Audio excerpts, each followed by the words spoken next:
আসসালামু আলাইকুম রহমতুল্লাহ। প্রিয় দর্শক, ওয়ালকাইতু আলাইকা মাহাব্বাতাম মিন্নি, এই আয়াতটি 7 বার পরে 7টি ফু দিলে কি হয়? হ্যাঁ প্রিয় দর্শক, খুবই উপকারী এবং আপনার মনের বাসনা পূরণ করার একটি আমল। আপনার মনের ভিতরে কতদিন ধরে খুঁজতেছেন, হ্যাঁ এমন একটি আমল যদি আমি পাইতাম, আজকে আপনার মনের চাওয়ার একটি আমলই আপনাদের সাথে শেয়ার করতে যাচ্ছি। হ্যাঁ প্রিয় দর্শক, সেই বিষয়টা কি এবং এই আমলটি 7 বার করে ফু দিলে কি হয়, কিভাবে করবেন, সম্পূর্ণ আলোচনা আমি এই ভিডিওর মাঝে করব। তবে ভিডিওটি শুরু করার আগে আপনাদের কাছে একটা রিকোয়েস্ট, যারা আমার চ্যানেলের মধ্যে নতুন আছেন অবশ্যই চ্যানেলটি সাবস্ক্রাইব করে পাশে থাকা বেল আইকনটি বাজিয়ে দেবেন। প্রিয় দর্শক,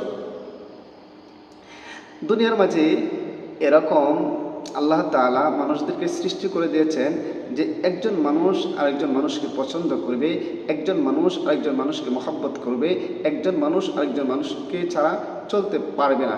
কিন্তু এরই মাঝে আবার অনেক সময় বিপদ ঘটে যায়, একজন আরেকজনকে দেখতে পারে না। আপনি আপনার স্ত্রীকে মহব্বত করেন, আপনি আপনার স্বামীকে মহব্বত করেন, কিন্তু সেই মহব্বতের মাঝে অনেক সময় বাটা পড়ে যায়, সেই মহব্বতের মাঝে অনেক সময় দেয়াল পড়ে যায়।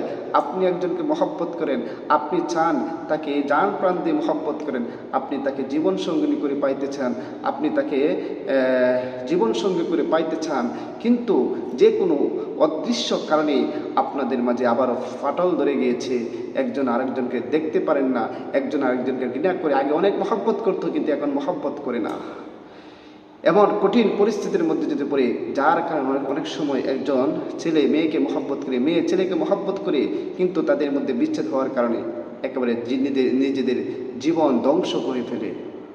হ্যাঁ প্রিয় দর্শক, আপনার জীবন যেন ধ্বংস করতে না হয়, আপনি যেন আপনার প্রিয় মানুষটিকে ফিরে পান, আপনি যেন আপনার মহব্বতের মানুষটিকে ফিরে পান, আপনার মনের আকাঙ্ক্ষা যেন পূরণ হয়, সেই জন্য আজকে এই ভিডিওটা করা। ভিডিওটা ধৈর্য সহকারে দেখুন, তাহলেই বুঝতে পারবেন কীভাবে আমল করতে হবে এবং কীভাবে সেটার ফায়দা অর্জন করতে হবে। প্রিয় দর্শক, সেই বিষয়টি আলোচনা শুরু করার আগে আপনাদের কাছে একটা ছোট্ট রিকোয়েস্ট করতেছি, যারা আমার এই চ্যানেলের মধ্যে নতুন আছেন অবশ্যই চ্যানেলটি সাবস্ক্রাইব করে পাশে থাকা বেল আইকনটি বাজিয়ে দেবেন। প্রিয় দর্শক, আমলটি বেশি বড় নয়, একেবারে ছোটো। এই আমলটি আপনি যখন ইচ্ছা তখনই আপনি করতে পারবেন।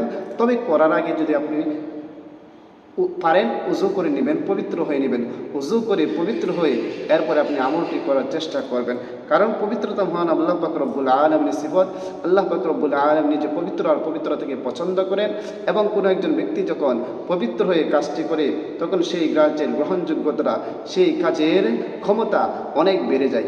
এই জন্য পবিত্র হয়ে এরপরে আপনি আমলটি করবেন। মনে করেন আপনি পবিত্র হয়ে নেবেন যে কোনো সময়, সর্বপ্রথম 3 বার ইস্তিগফার করবেন, আস্তাগফিরুল্লাহ রাব্বি মিন কুল্লি যামবি ওয়া আতুবু ইলাইহি, লা হাওলা ওয়ালা কুওয়াতা ইল্লা বিল্লাহি আলিয়্যিল আযীম। এরকম ভাবে 3 বার ইস্তিগফার করবেন। এরপর 3 বার যে কোনো দুরূদ শরীফ পড়ে নেবেন।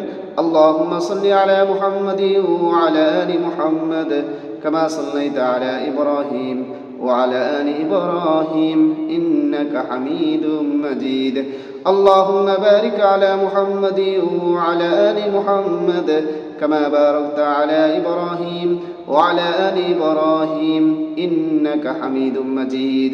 এরকম ভাবে 3 বার ইস্তিগফার এবং 3 বার দুরূদ শরীফ পড়ার পর এরপর আপনি পড়বেন أعوذ بالله من الشيطان الرجيم بسم الله الرحمن الرحيم وألقيت عليك محبة مني وألقيت عليك محبة مني। এটা 7 বার পড়বেন। 7 বার পড়ার পরে 7টি ফু বা দম করবেন, যার জন্য আপনি আমলটি করতেছেন তার উপরে, এবং আবারও শেষে 3 বার দুরূদ শরীফ পড়ে নেবেন এবং 2টি ফু আর ওই যার জন্য আমলটি করতেছেন তার উপর করে দেবেন। সেরকমভাবে আপনার আমল করা শেষ। হ্যাঁ প্রিয় দর্শক, এই আমলটি কার জন্য করতে পারবেন সেই বিষয়টা আমি বলতেছি। একজন স্ত্রী তার স্বামীর জন্য আমলটি করতে পারবে। স্বামী খুব অত্যাচার করে, জুলুম করে, স্ত্রী সব কিছু ঠিক মতো করতেছে, এরপরে সেই স্ত্রীকে দেখতে পারে না, স্ত্রীর উপর জুলুম করে, এই পরিপূর্ণ মহব্বত করে না, এই অবস্থার মধ্যে এই আমলটি করতে পারবেন। ইনশাল্লাহ স্বামী স্ত্রীকে পরিপূর্ণ মহব্বত করবে, পরিপূর্ণ ভালোবাসা দিবে। আবার যদি স্ত্রীও যদি স্বামীকে মহব্বত না করে, ভালো না বাসে, তাহলে স্বামীও এই আমলটি করতে পারবে, করে তার উপর ফু দিলেই হবে। এবং শ্বশুর শাশুড়ি যদি বউকে যদি মহব্বত না করে, অত্যাচার করে, জুলুম করে, এরকম কঠিন অবস্থার মধ্যে পড়ে, যেটা যারা পড়ছে তারাই জানে, তখনও এই আমলটি করে যদি তাদের উপর দম করা হয়, ফু দেওয়া হয়, তাহলে এই শ্বশুর শাশুড়িও বাধ্য হয়ে যাবে।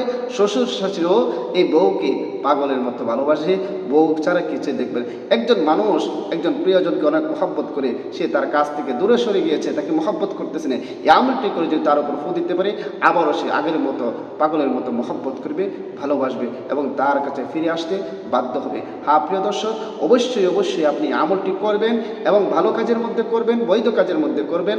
আল্লাহর উপর পূর্ণ আস্থা রেখে যদি আপনি আমলটি করতে পারেন, অবশ্যই অবশ্যই ফলাফল পেয়ে যাবেন। প্রিয় দর্শক, ভিডিওটা বেশি করে শেয়ার করে দেবেন, যেন সবার মনের আশা বাসনা পূরণ করতে পারে, তার মহব্বতের মানুষটাকে যেন ফিরে পাইতে পারে, মহব্বতের মানুষ যেন পাগলের মতো তাকে ভালোবাসে, শুধু তাকেই চাই। এই জন্য ভিডিওটা বেশি করে শেয়ার করে দেবেন। সবাইকে অসংখ্য ধন্যবাদ ভিডিওটি দেখার জন্য। আসসালামু আলাইকুম ওয়া রাহমাতুল্লাহ।